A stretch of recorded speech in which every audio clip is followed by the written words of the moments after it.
2000 Hektar. Nur den Stock, wo das alte Haus liegt, hat das als Ranch zum Besuch gelassen. Das ist das Santa Susana, jetzt rechts. Sie sehen schon das kleine alte Haus von der Familie. Das ist das Museum. Ich empfehle Ihnen, das ein bisschen durchzuschauen, zu besuchen. Sehr interessant.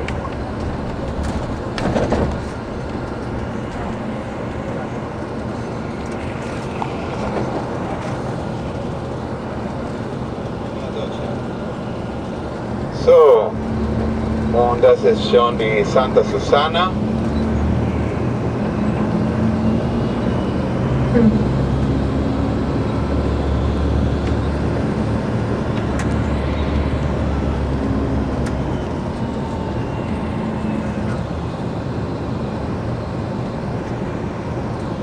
So, wie gesagt, viel Spaß. Es ist 11:45, fast 4.